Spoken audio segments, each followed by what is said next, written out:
Hi, everybody. Welcome to this amazing panel. We're so excited to be here with you today.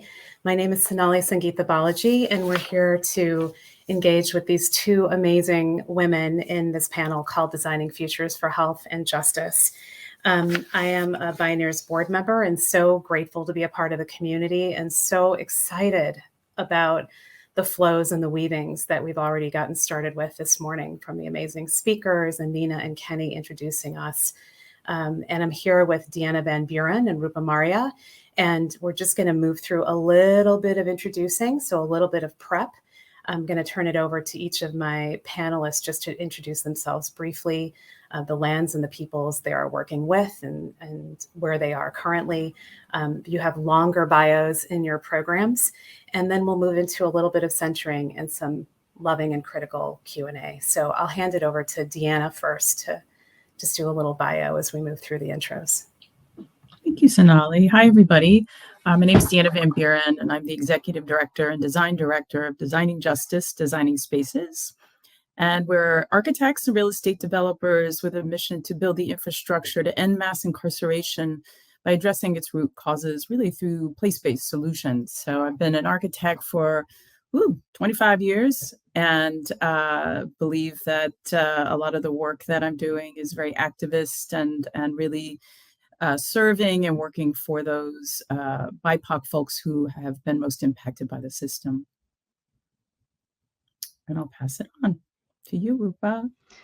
Hello, everybody. I'm so honored to be here with such amazing women in the conversation. My name is Rupa Marya. I am speaking to you today from occupied and unceded Ohlone territory of Huichin, the ancestral homelands of my good friend Karina Gould, whose birthday is today. Happy birthday, Karina. I am a doctor. I work at UCSF in hospital medicine. I work with communities advancing ideas around decolonizing medicine. I am an activist. I'm an artist. I'm a musician. I'm a mom. And I'm really excited to be here for this conversation today. Great. And I'm Sonali again, and I am a mom and a teaching artist and the founder of Our Bodhi Project. And we strive to elevate practices and ways of knowing and being that are at that intersection of belonging and organizing and decomposing health and interconnectedness.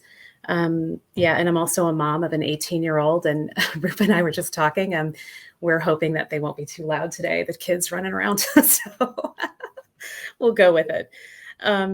So today we're coming together. There's so much that can be discussed and talked about as we move through our time.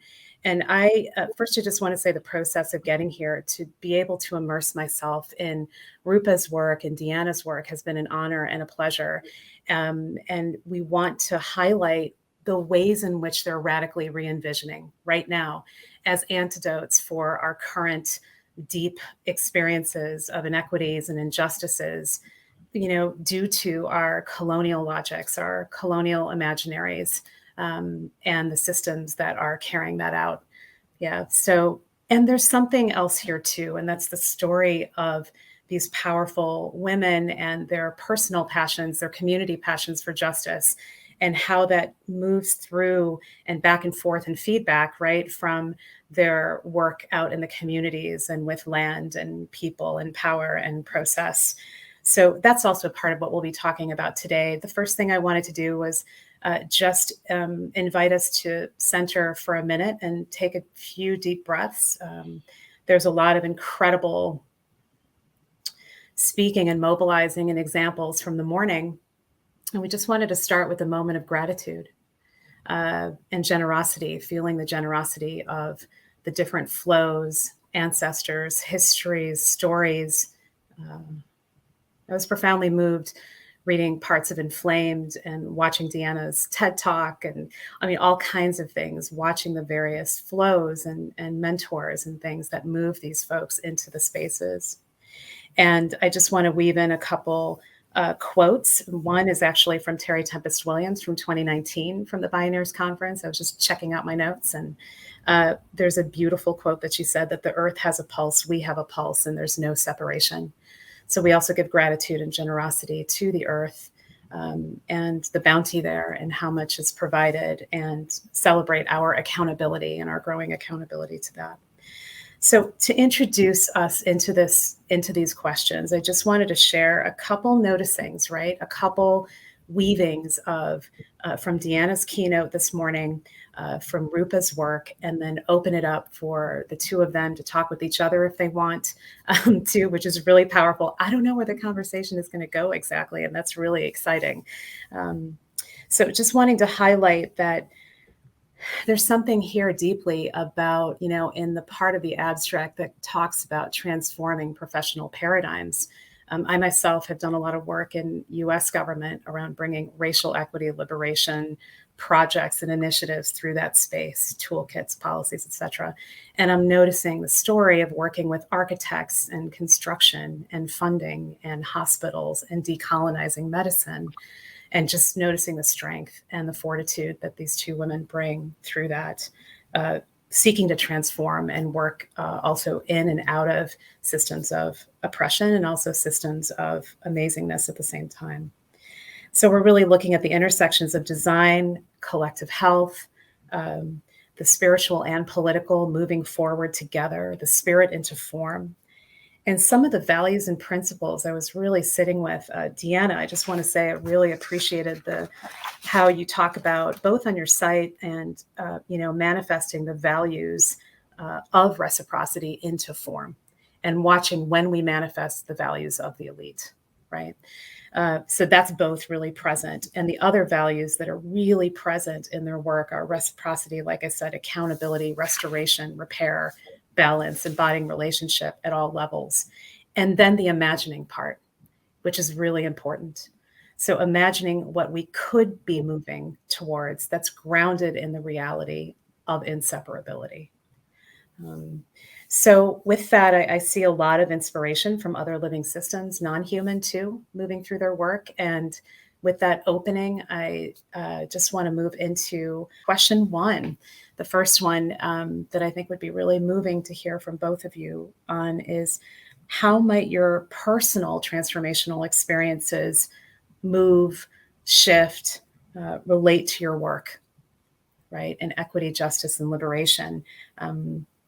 And that might also, you might feel like touching upon what it means to be transforming your, in quotes, professional paradigms too, as you go. But what comes up for you? And we'll just start with Deanna and move to Marya. Thanks for that question, Sonali. I always tell people that it's always personal, right? It's all personal, and you have to look there first. And I think I was raised in rural Virginia after the Jim Crow South had ended, but was very much still alive. And my father had always told me that, the justice system, the criminal justice system, was not for Black women, right? Not something that I should be involved with. And so I just understood that whole system was not for me. And went on to become an architect, and was one of very few women of color. I remember even being in grad school, and I was the only African-American in the entire grad program across all 3 years. And so I think a lot of my desire at that time was to leave this country and to go overseas and work. And I was able to do that. And in that time, my mind began to get decolonized. I was no longer being perceived the same way I was here. I started to really understand how programmed my mind was as an American, right? That we're number one. I had all kinds of things that I didn't even see. I couldn't even see until I left. And I think simultaneously, I had what we might call a dark night of the soul, and really had to do some very personal transformation and recovery work and personal growth. And to have all that happen at once was intense. But it came back to the States, to use a phrase that I've been working with and learned about, seeing with new eyes through the work that reconnects. And I started to see that I had been practicing for the wealthy and the powerful, and that I had been actually manifesting those philosophies, beliefs in built form, and thereby exacerbating and fomenting white supremacy, the patriarchy, gross structural inequity.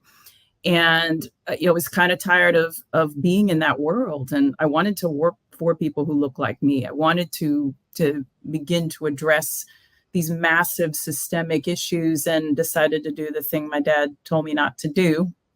And I went into the criminal justice space, inspired by restorative justice, and believed that architects, I could actually play a role and had an obligation to play a role in taking down that system and looking at what its root causes were, and actually working with folks to completely reimagine it. So it's been an incredible personal journey to get to that place, but I had to go through all those fires to be able to even see. That's beautiful. Thank you for sharing that. I love that you're working with building a new world, literally, with space. I just think that's so inspiring. I was born and raised here in unceded occupied Ramaytush Ohlone territory in what is now called Mountain View, when there were apricot orchards. And I was born to children of Punjabi immigrants. So my parents came here because of the colonial terror and extraction of our homelands, where I think an estimated $60 trillion of labor and goods were stolen from our people. So when they grew up, they saw poverty and they wanted a life that was different for their children. And so we were raised and born here, and would go back to India to be with my grandparents so they could care for us as our parents got their feet, their footing here. And in India, really got, as a young child, saw this gross inequity, and wondered at the historical accident that I was born in California and had a life where I had enough food and shelter, and children on the street that I saw there in this abject poverty didn't have that. And then also was very connected to my ancestral homelands, in that when, in those visits back home with our family in India, and then would come back here and would sense an ancient presence here that I couldn't see or feel. And it was a really strange experience as a child growing up in the Bay Area, because you'd see the strip malls and the freeways, but then you could feel this ancient presence in the redwood trees and the bay groves, with the oak trees on the hillsides, looking at the bay, looking at the ocean. And so it was, throughout my youth, this questioning about that presence, and coming into consciousness through my music, through meeting with other artists, and learning about the history of the people that are now called Ohlone people, but the communities, the families, the tribes that were all around this bay, the Miwok people, the Pomo people, and coming into awareness through reading Malcolm Margolin's book, through learning about Karina Gould's work, showing up at the Sogorea land occupation where they were holding that space for 109 days, and seeing that our Indigenous communities are still here, and starting to peel back the layers of history, and looking more deeply at, why this society is so violent, and why it's structured in the way it is, and why Black and Brown people have the kinds of health outcomes and material realities that we have. And so this has been a very deeply personal learning throughout my life that continues as we're working now with Ramaytush Ohlone community to help rematriate a 38-acre farm in San Gregorio. And with one of the elders, Kata Gomez, wants to help bring back a language for which there's only 400 words at this point, to bring back songs that don't exist right now. It's an intensely creative healing work through reattaching our relationships to each other and to land. And so through that work of the Deep Medicine Circle, which is an organization of settlers and Indigenous people working together to advance these agendas, it's been a constant peeling back and learning and unlearning and learning and unlearning. And so for me, in terms of transforming professional spaces where I work in the hospital, I have been very grateful to insist upon a life where I am, completely embodied in myself as an artist, as a musician, and as a healer physician. and I refuse to, dichotomize my identities. And so the music for me has been the way in which I have traveled and moved in the world to understand, like Deanna was saying, you go outside this country, or you go to you can be in this landmass in different territories and see whole other realities and whole other perceptions and understandings of history. And those understandings, meeting with elders in Dene Nation, meeting with elders in Lakota nations, these places where these stories are present, these histories are present, have completely blown open my understanding of what health and wellness and healing, the healing path is. And so how to bring that back into the hospital at a university has been a real challenge. Even just this week at UCSF, or last 2 weeks, there's been young Black medical students who are challenging the way in which we're teaching, social determinants of health, which is coming very much through a liberal lens and not a radical transformative lens.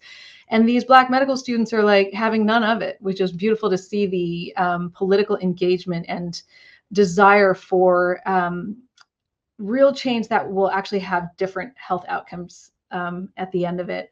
And watching the university respond to that just exposes how these lines of power must be redesigned, because we must be responsive to this hunger for justice, which is over 600 years old. And so it's an amazing time to be alive, and it is definitely a beautiful journey. Thank you, both of you. And I think what I'm going to do is just keep weaving with that. So both of you shared a little bit of some of the work. And Deanna, we heard some very clear examples this morning in your keynote, which was awesome, by the way. I just really loved it. Yeah. So I'm wondering then, thinking about Rupa's keynote will be tomorrow, and we'll share a bit about the book Inflamed that's coming out with Raj Patel, and a bit more about deep medicine. And from that book speaks to the inflammatory conditions that we're moving through individually, community-wise, planetarily, through all of our relations, and how that is linked deeply, those injustices, to the colonized, deeply political systems. So I guess holding that and maybe bringing forward a different antidote of sorts, or anything that comes to mind in this moment, what might be a healing strategy and antidote to that, to those inequities that you might want to bring into the fold. And then I'm actually wanting to, throughout your words, both here and in the past that I've seen, you speak to the qualities that support manifestation. Also, what are the qualities and ways of being to help guide, to ground, learning and unlearning, being with ourselves, experiencing something, Deanna, as you talked about, it was like the dark night of the soul. And, being able to move through that, learn from it. So both maybe an antidote, part of the antidote are these qualities. Do you have anything you might want to share around that? Am I first? Okay, I'm Rupa. I'm happy for you to go first. I think that one antidote that we have really believed in, and I really believed in, was that creative practice, artistic practice, pulling people into imaginary spaces is essential for us in order to reimagine a world. And I've seen so many times moving in spaces, whether it be inside of a prison or inside of a jail, in the early days, doing a lot of work inside institutions around, what does restorative justice space look like? Where would you go? What would it look like to be in a place where you could really heal? What kind of environment do you need to face the harm that you may have done?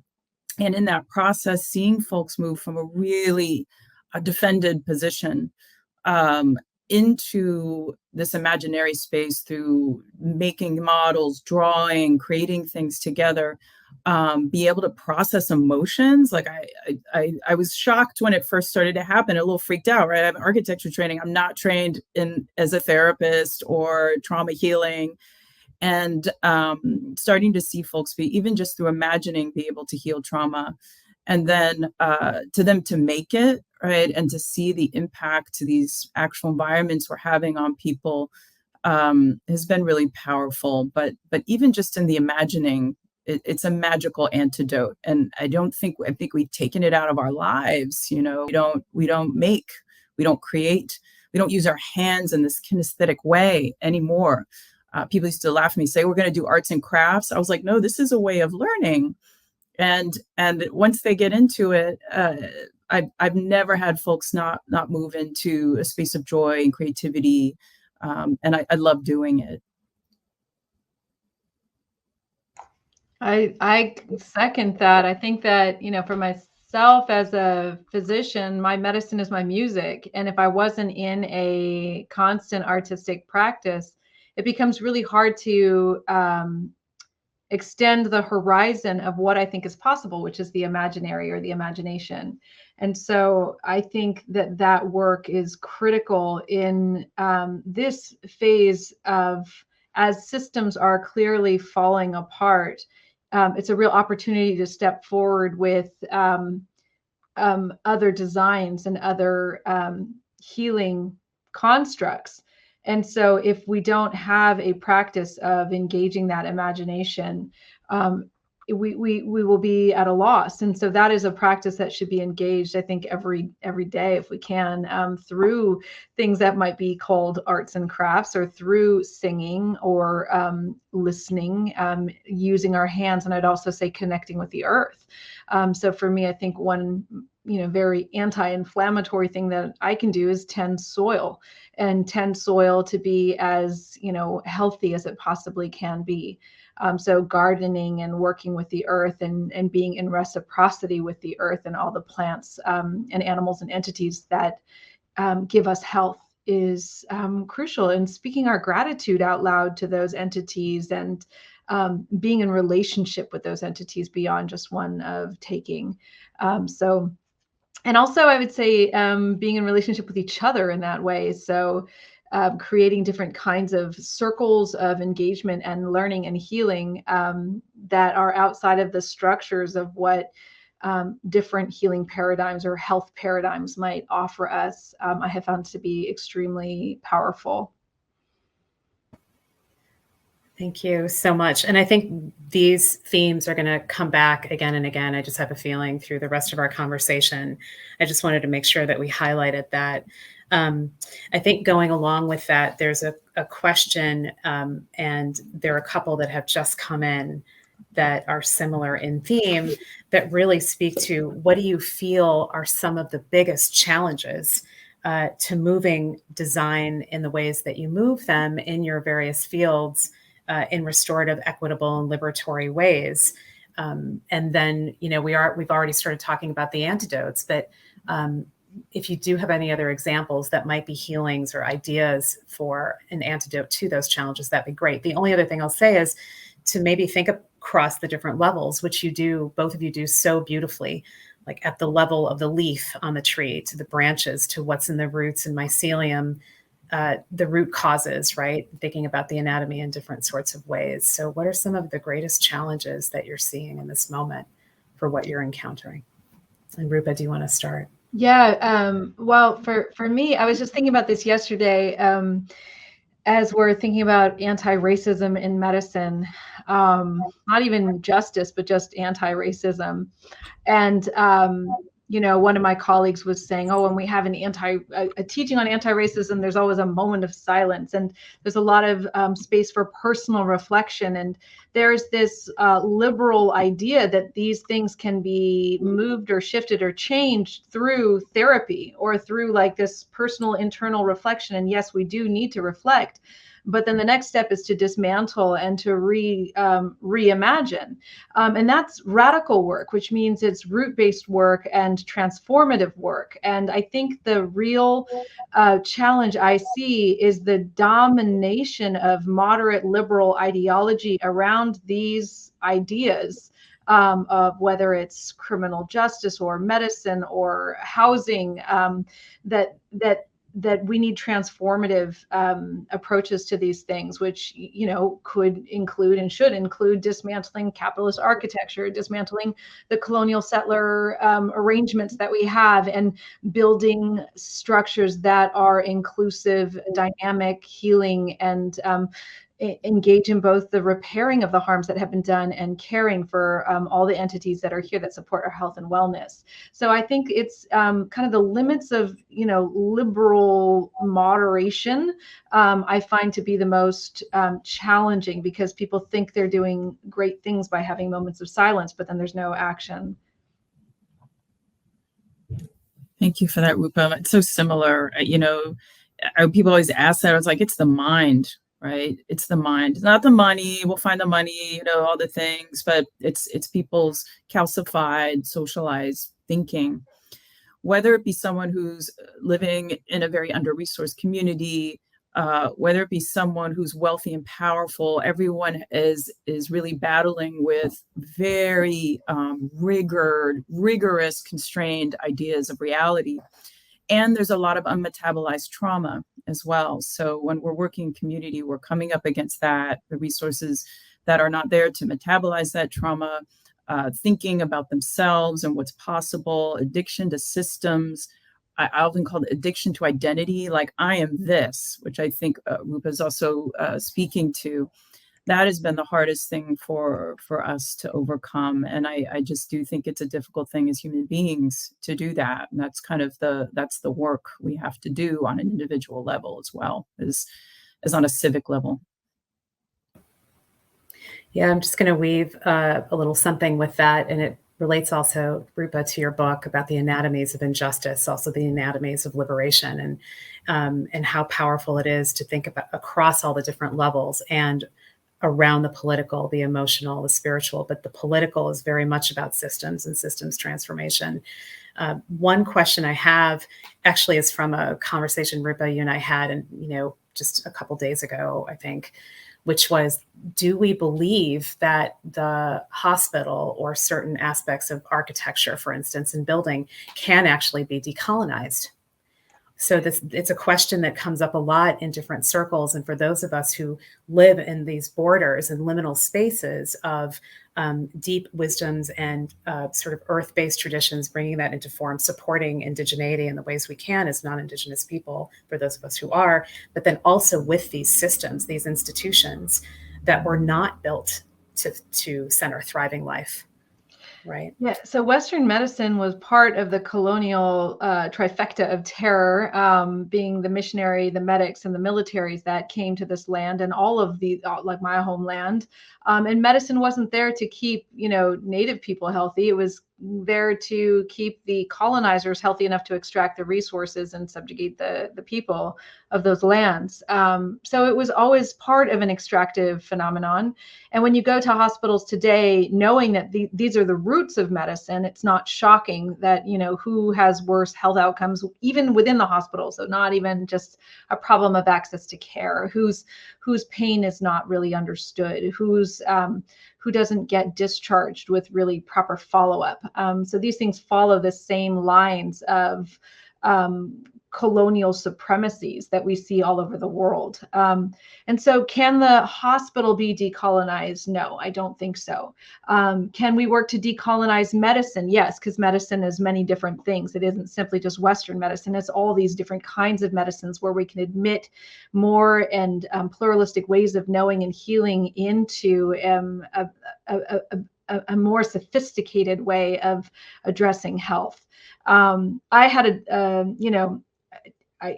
I have patients who are doctors sometimes, who are, other professors at the hospital, who will, secretly tell me, Rupa, what I've got, I don't think Western medicine can really fix. Can you help me? Are there other things that I could be doing? And it makes me chuckle. Like, we know that what we do is not wholly effective.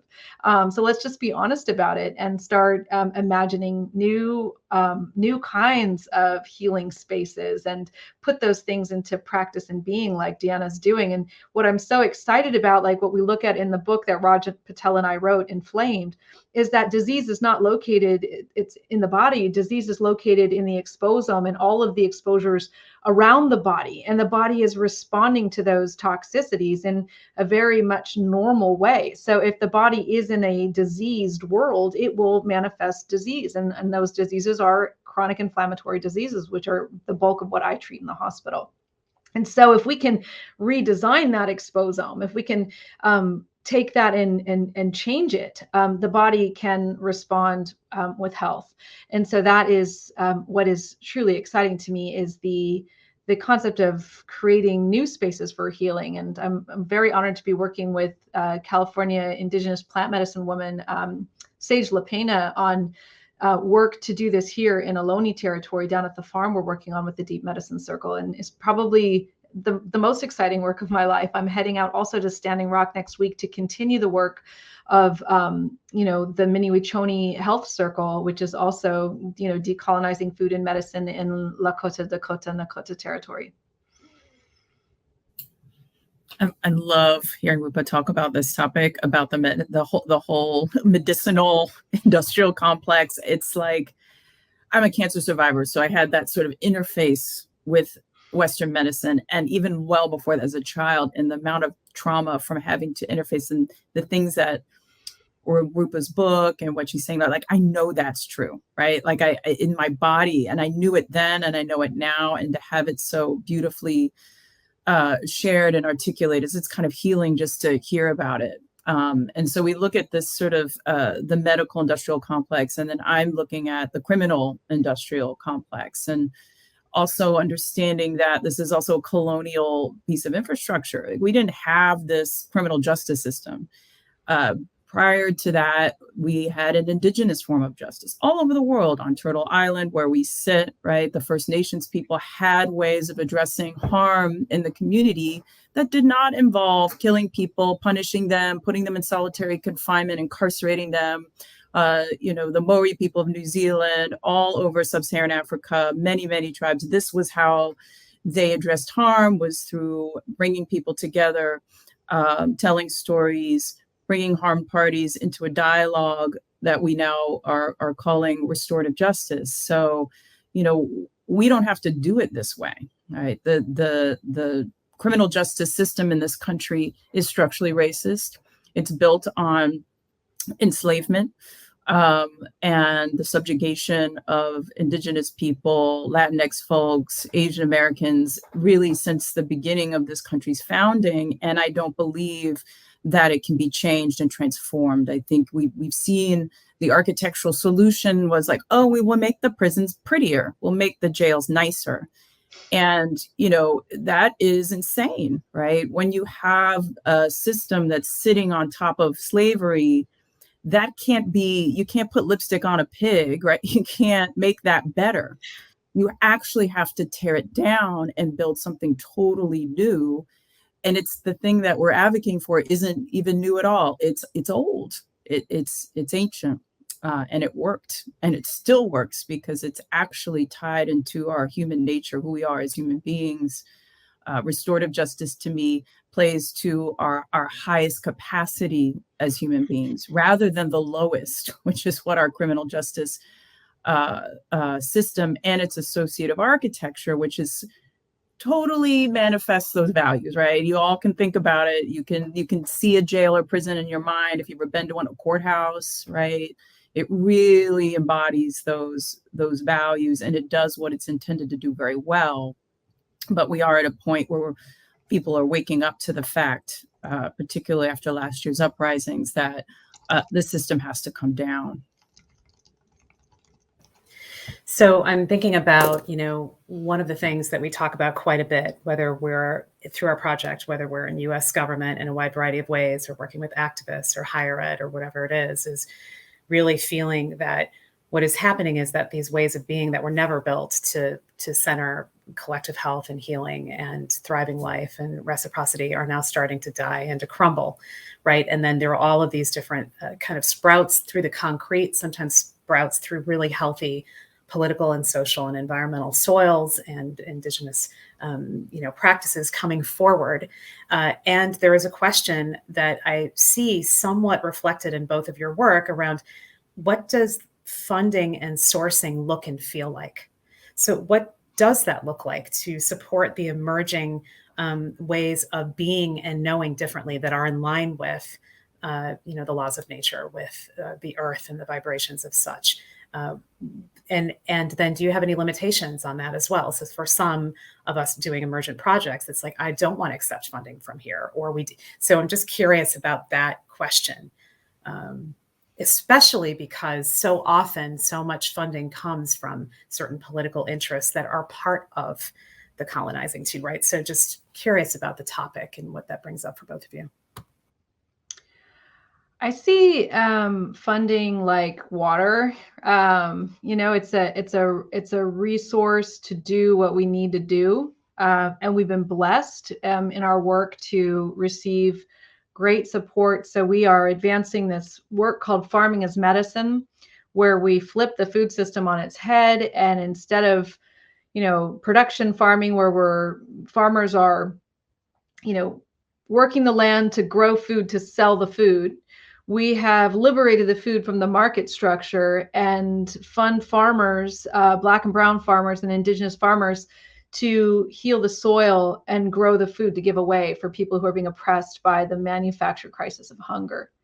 And through flipping it on its head like that, you get health of the soil, health of the farmer, health of the people, increased nutrient density of the food, increased biological diversity in the in the system, and health of indigenous people. We are starting with getting land returned back to people who have been kicked off it and survived successive waves of genocide and cultural erasure. So when we take, a food system and flip it in that way, you get all these health benefits, right? If we keep it the way it's at, you get maybe like one or two health benefits for the people on the top, but not for the laborers, not for the soil, not for the water, not for the people. And so it's an exciting opportunity to just take our minds and, again, our imaginings out of capitalist structure and say, well, let's see what happens when we do this. So, we've been blessed to be in the Bay Area, where we're connected to a lot of funders who have like-minded values, and that's been great. And then we've also been blessed to be, just these questions do come up, like if funding comes in this way, what do we do? So we are grateful that we haven't been approached by Bayer and Monsanto. We don't imagine taking funding from them, but there's a lot of resources out there, and this is a system and an idea and a model that we're creating that's got real juicy legs. So we're excited about, we haven't come across a conflict like that yet, but I see money like water. It's a resource, and capitalism creates choke points, creates dams, and concentrates that water in certain places. It incarcerates that water and that flow. And what we need to do is remove those dams and start letting that water do its circulating engine thing that it does, that makes life run. And so whatever way we can liberate those streams, so that all farmers, all people working the land are uplifted as health workers, as primary health workers. With COVID, what we saw, there was one study that came out of Paris that 67% of the people admitted with severe COVID in the ICU had malnourishment. They were malnourished. 67%. So think of, while that's not a cause of severe COVID, it was associated with it. And it makes sense, because malnutrition is a chronic inflammatory state. And COVID is most severe in people whose bodies are chronically inflamed. It's like a test to the system. And so if your body is chronically inflamed from, structural oppression, or inability to access healthy foods, or inability to live in an environment without being under police terror, then you're going to be inflamed. COVID is going to come, and it's going to set off a wildfire in your community. And that's exactly what we saw, and we continue to see happen, until this thing is, has taught us what it needs to teach us. And so I feel like it's a great moment, an exciting moment, to reimagine how to circulate that water in a way that can heal the earth and heal the people simultaneously. Yeah, I love the idea of money as water, as flow. I think we tried to hold that same belief and one of our core values is abundance, right? That we believe in the abundance of resources. And designing justice, designing spaces kind of actually started because I love to talk about money, because I realized that I can make these beautiful pictures and vision with the people, and then there was no way to pay for it, right? The financing had not been figured out, because when you're trying to make new models, the old streams of money don't apply. And so we became real estate developers, finance folks, and architects, so that we could actually get creative and build new models on the financing. And if you think about it, a jail can cost you $300 million, right? That's your tax dollars. You're paying for that.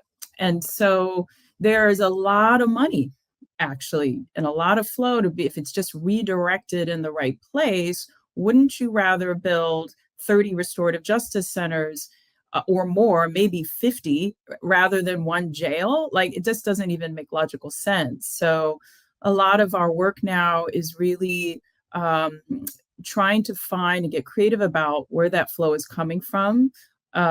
We are a nonprofit, but we are now a hybrid company tax structure. So we have a nonprofit that owns a for-profit entity, Blocker, that then oversees the single purpose LLCs, looking at social impact investing, social impact bonds. How do we start to shift the flow of dollars into criminal justice, into restorative investments in community?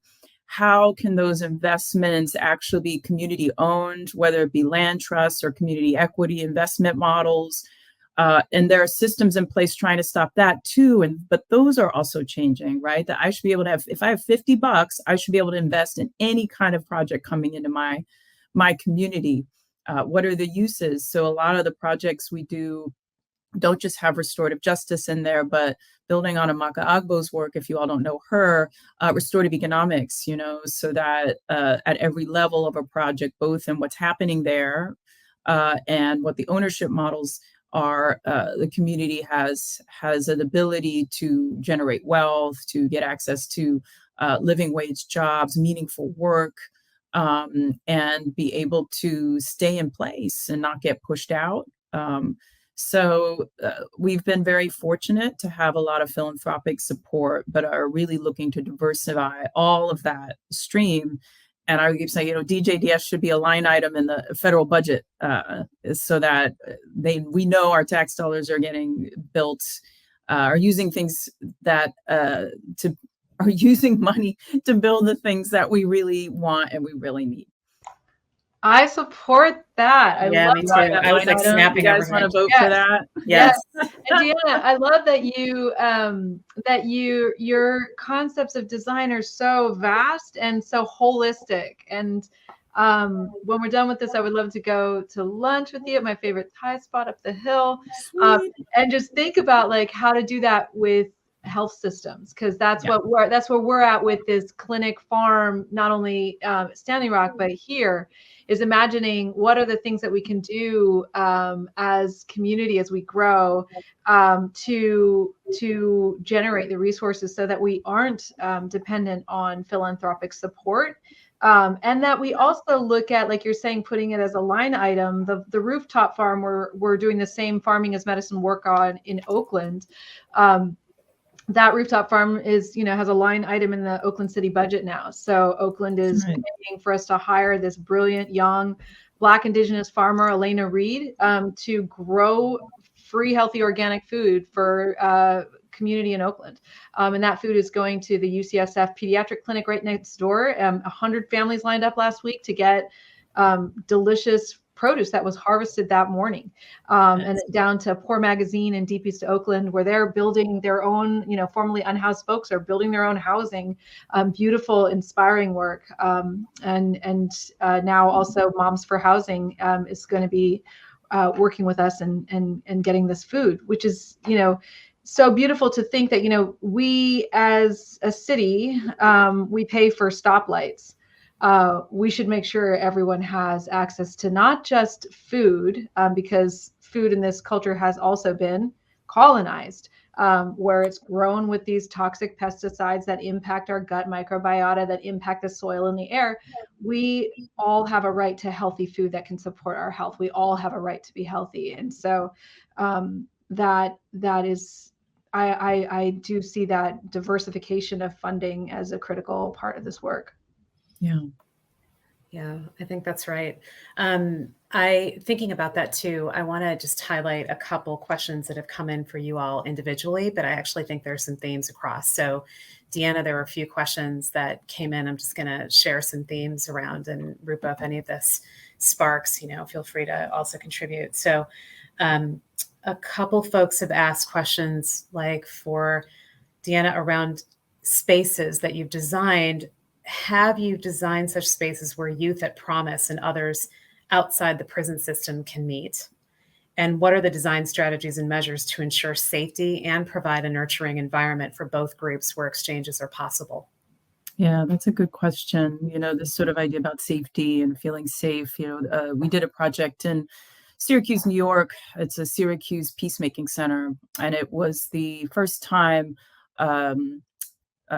Native American peacemaking practices were being brought into a non-Native community for the very first time in the United States, supported by the Navajo Nation.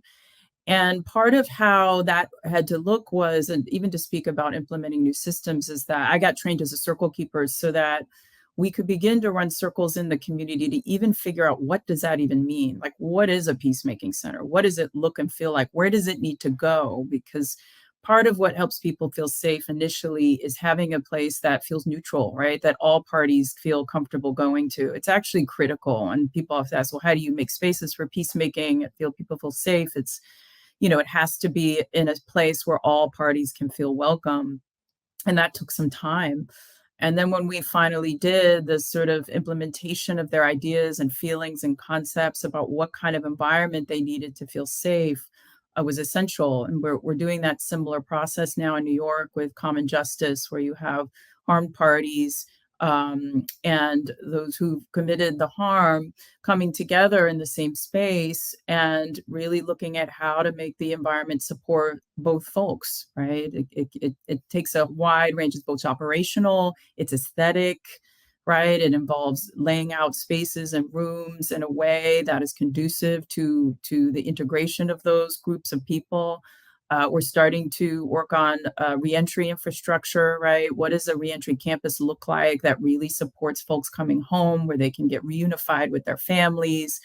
And especially when we're working in communities where people don't want those folks there. So there's a constant navigating of multiple points of view, and helping folks to understand through a coming together in conversation in space. And in spaces that are beautiful, y'all. I can't tell you, we think that it doesn't matter. A lot of folks think it doesn't matter what kind of environment we're coming into, right? It's a nice to have. But meanwhile, the environment is having an intense impact on your body, on your somatic response, right? On your heart rate. It's having an impact on your behavior and your mood and how you feel. And we've noticed that bringing people into environments that reflect a different set of values, that reflect them, they're making different choices. The behavior changes, social cohesion starts to happen. A community becomes safer because there's places where people can build relationships that are actually respectful of them and support their lives. So those are some of the things that we're doing and we'll keep doing, and imagining like completely new spaces for youth, completely new spaces for survivors of violence. We have a lot of projects going on right now for youth and for survivors. And I would say that's some of the most exciting new work that we're doing. Great. So then I'll go to Rupa too. So there's a comment here to want to hear more about the critique of the liberal view of the social determinants of health. And you started talking a little bit about it before, and I think there's liberal and then neoliberal, right? So curious about your thoughts about that. I just won't even address neoliberal, but liberal is that there are structural determinants of health. the liberal analysis doesn't talk about how those structures got to be there and how we can actually dismantle those structures. And so one of my problems with academic medicine, especially in the wake of COVID and seeing all these studies coming out where everyone now is, literate in the idea that there are these social determinants of health, but the medical journals will never go that next step and say, let's dismantle those structures, because that's what's causing the poor health. Let's redesign those structures. Let's flip those structures upside down and create ones that can engender health. And those, when you start talking about changing structures, that's transformational. That's a radical perspective. And the allergy to radical language, to transformative language in systems of medicine is part of how white supremacy maintains its power in those spaces. And it's when Deanna said something at the beginning of this, that she realized how she was part of the reification of those structures. That is what we have to understand in healthcare and in medicine, that when we are making these statements, when we're talking about the structural determinants of health without looking at the political organization of how those structures got to be there, then we are doing ourselves a great disservice, because it's not like they just appeared. They came through 600 years of a very intentional project to disempower most humans on planet Earth and empower a very few number of humans on planet Earth, and disempower all other life forms on this planet in at the same time. And what we're seeing is that that system is untenable for human survival.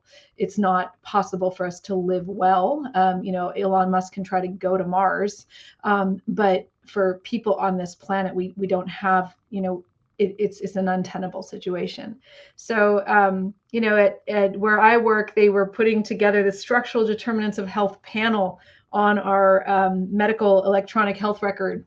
And it was literally like a picture of someone, like a smoking cigarette or a glass of wine, or, food access, or do they have transportation? I'm like, this is not about individual choices. This is not about, do you smoke or do you not smoke? This is about what is so toxic in your life that you feel the need to smoke to escape your reality or to calm your nervous system, because your reality is so keying up your fight or flight response at all time. That's why someone is smoking. That's why someone is, reaching for the opiates. That's why someone is, in that predicament. So when we don't look at the power structures that are determining the structural determinants of health, then we are we are part of the reinstating and almost like cementing in those structures. And so that's my critique of the liberal agenda around these things. Mic drop. So thank you so much for that. Moving from that, then sitting with a critique of the liberal view of the social determinants of health, and also I'm just thinking about the conditions, the qualities, the ways of being in the systems within which you move in and out of, both of you. I'm curious, and just sitting with the question of the personal, affecting the political, and that they are the same. What spaces, relationships, dynamics support the transformative leadership that you bring into the world, right? So what does that look like? So someone asked me that question last week. What spaces do you feel move you to continue to build deeper relationships? Rupa had talked about I don't have the exact language, but not living in a compartmentalized way, right? So what does that look and feel like, small and large? Just a creative question in this, because I think the work is very important around supporting those of us doing the work and also generations to come. So my daughter was asking me about that also, right? It feels like a self-care question. That's how I'm hearing it in a way. I'm part of something called a Black Women's Freedom Circle, and we meet we're now meeting once a month to really be together around our experiences in life and share. We support each other on the signal, and we're in constant contact because you need that. You need to be, if you're out in the marketplace, I always call it, you need to be anchored back to people who love you, who understand you, who support you. I've been fortunate enough to have various spiritual communities and fun communities that are really supportive of my life, and being in this volatile, kinetic environment of change. When you're trying to go in a different direction, you can think you're kind of crazy. Like, people think you lost your mind, and you've got to have folks who can really be like, no, you're right. This is the right direction. I'm here for you. I've got you. I've had groups that I've been in, white folks and Black folks, healing historical legacies of slavery together, really doing that work with folks. So not doing it alone, even the hard work, and really building out my network of women of color leaders. So yes, to lunch, Rupa, we're doing that. That network has been hugely valuable. And I'm so grateful to have many of these groups that I can tap into when I really need them. Yes, I love that. I think that the circles of artists and women have been my goo, the glomulin of my soul that keeps me whole and hydrated and going.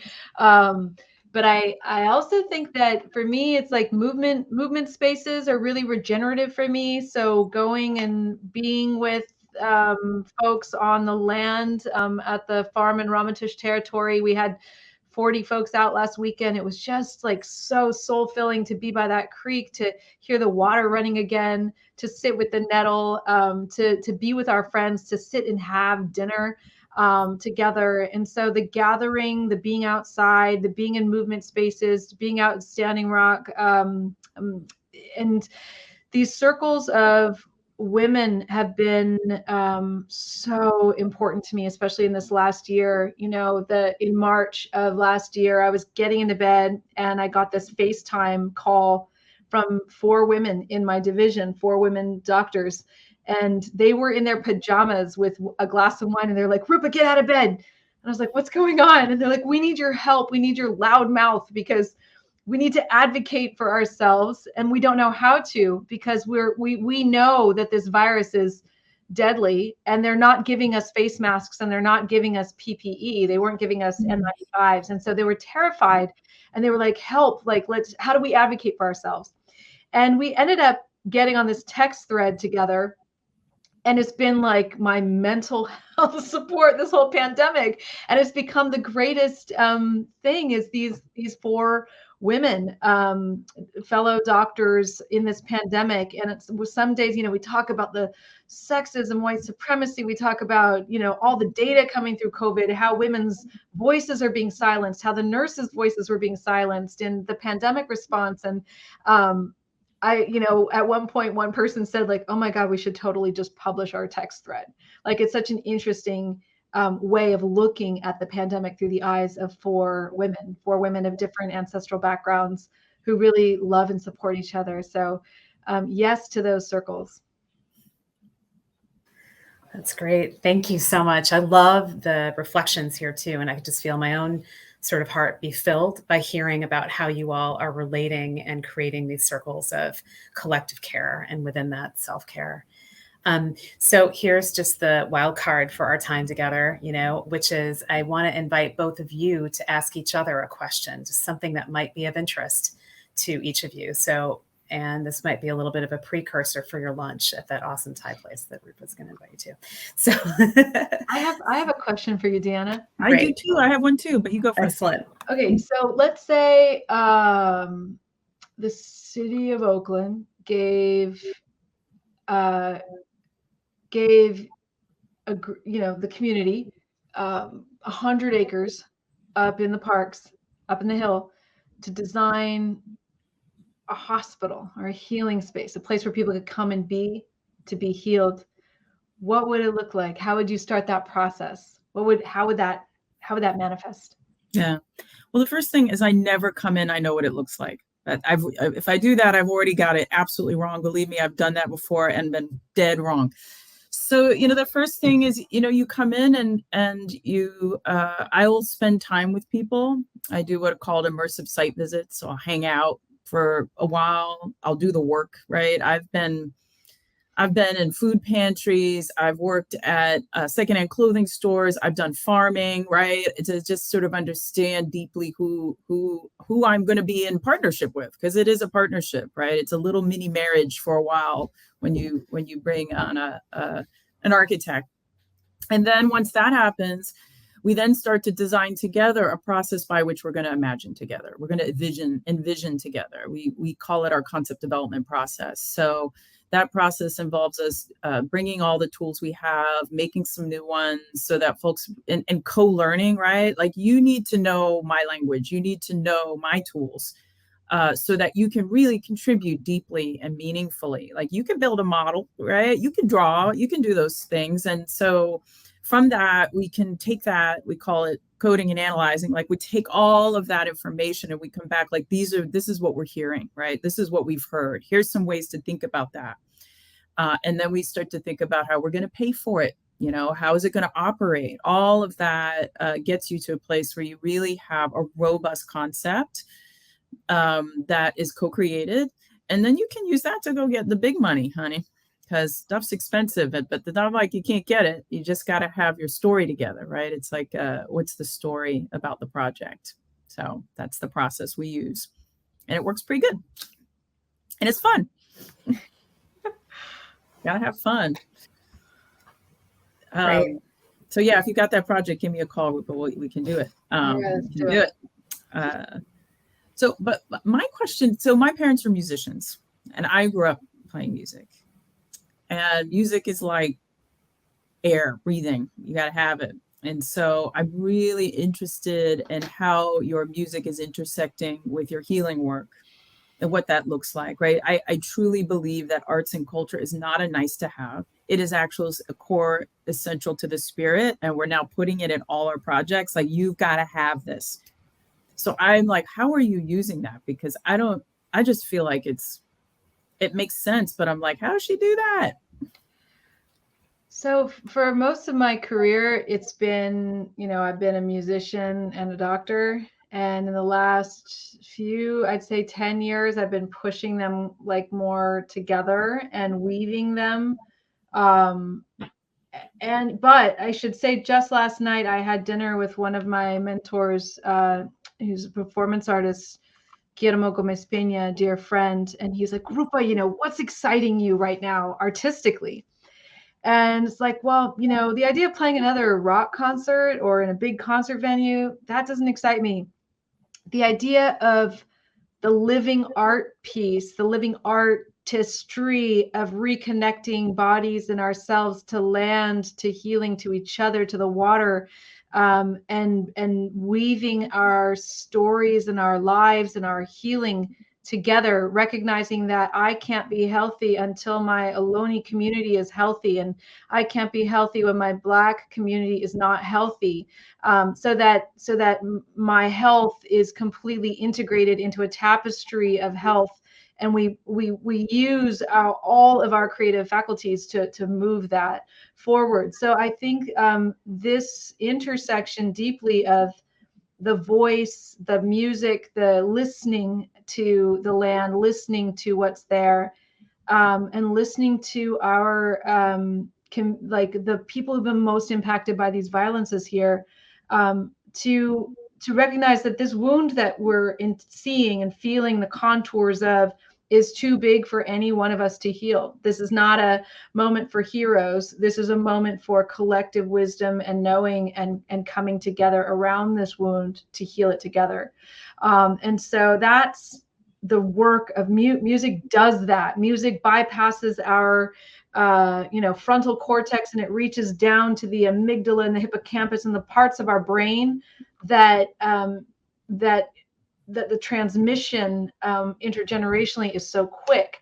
That's why these songs that have been survived for thousands of years from my culture are still there. It's not because that they were recorded. It was because they are catchy and they they work to transmit. They're like seeds, their own seeds that work to be disseminated. So how do we create those seeds to tell the story of what's happening at this important historic moment where we get through this pinch point in humanity to the other side, so that people never make these mistakes again, so people never separate people from one another, or people from the earth, or people from the waters, or people from the salmon and the bear and all these animals and entities, so that people never commit these atrocities of violence that create an inflammatory milieu, not only in our bodies but in our world. So that's the kind of music and artistry and work that I feel I'd like to do with the next X number of years of my life. And those are songs, I should say, Deanna, when I was invited to do the clinic out at Standing Rock by the elders there, the feeling I had in my body is the feeling I have before I write a song that I know will touch many people. It's a feeling like, oh, this is going to be something like really, it's going to radiate out. And that's the feeling I have on the land, on the farm too. It's like, oh, this is a really good song. I can feel this is a really good song.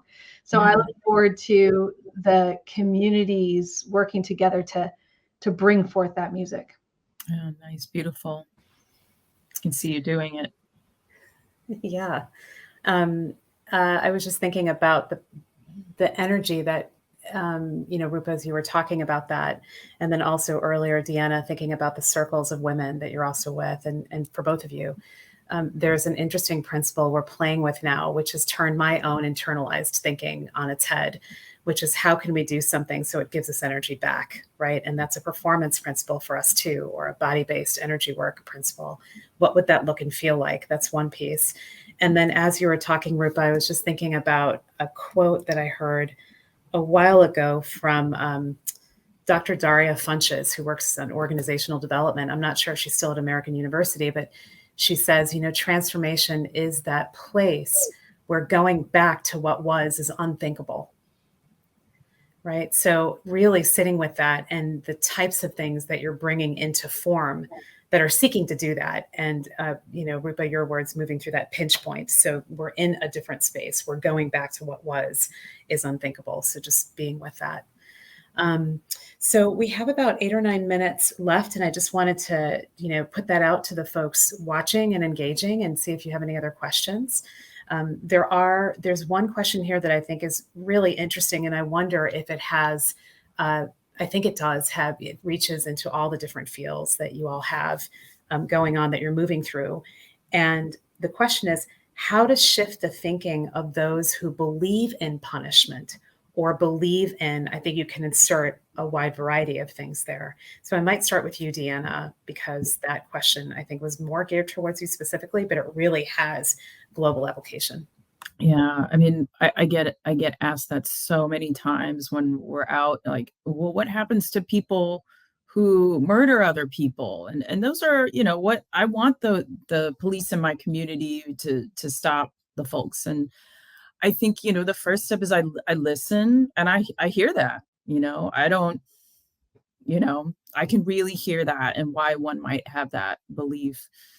And then I also then invite them to look and think about people I know, people they may know, who are choosing something different and may have made a different choice, and also present them with facts. That there's 90% of survivors, that this is Common Justice is doing this research in New York around severe violence, prefer restorative justice, right? They don't want the party who did the harm to incarcerate because it doesn't work, and they know they're going to come back, and so they're making different choices. So there's a belief that actually works, and that's what people want, and it's actually a lie, and helping share the truth. I think I've also seen folks just meeting folks who have been systems impacted, meeting folks who've been through the system directly, right? Really talking to them can be very transformative for folks who really believe in punishment. And then some folks are really committed, right? There is an addiction to this system, but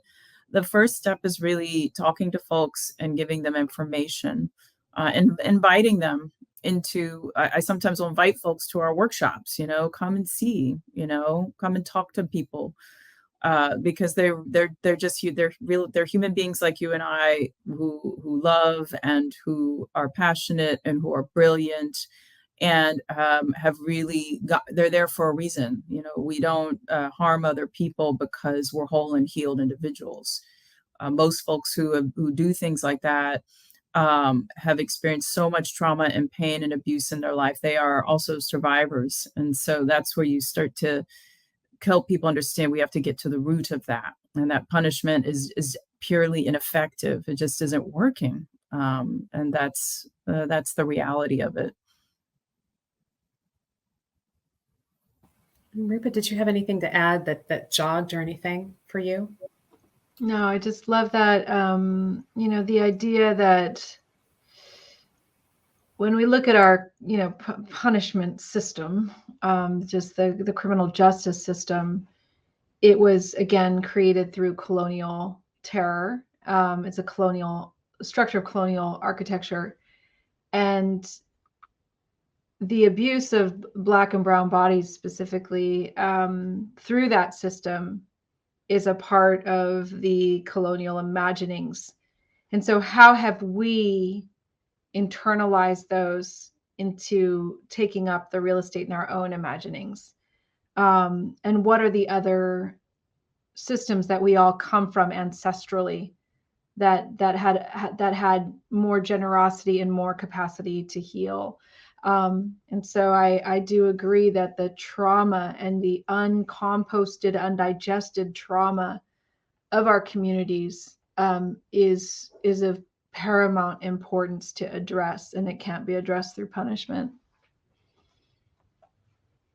Yeah, just kind of threading that through. There's a lot to. I'm very grateful also for the languages that you all bring and the communities within which you are all in bring around things like composting, decomposting, right? The glomalin, how important it is also to look at living systems and allowing that to move forward in terms of the ways we know, the ways we are, the ways we design. So we're very close to the end here of our time, and it's been amazing, and it's gone like that. Super great. And I think I want to just, there was a quote from Suzanne Simard's book, and just as a closing comment, right? She talks about how as she was starting her journey and really looking at forest ecology and listening to what the mycelium were trying to tell her, and the push to be heard, the push to bring voice, even as it shakes, into these spaces to do this transformative work. She talked about policymakers really valuing the data of depletion and how what's necessary is to center repletion. And so with that, just in terms of that, if you have any comments around the data of repletion or what's coming forward, what are you, anything around that sort of, not just measuring, but really gauging where we are from a place of repletion, not just depletion, and shifting the value to that. Well, I can say that when you get like inner city kids out on this farm, invariably you'll hear a teenager be like, oh my God, I just feel so good, right? Just the feeling of being outside, working together with the soil, working in community like that. And for especially young Black folks who haven't had the opportunity to be in those dynamics of healing with the earth, there's been so much injury through the earth. It's instantly regenerative. It's like you can just see the eyes, the faces, no one's looking at their phones, which is the sign that like we have hit, a kind of saturation of the synapses that can move things in a different way. Like Deanna was saying, that the behaviors become different, the thoughts become different. And so I'm very excited about the earth-based healing as something for all of us. We've all been orphaned from the earth, and most of us through very traumatic means. And so she's ready for us.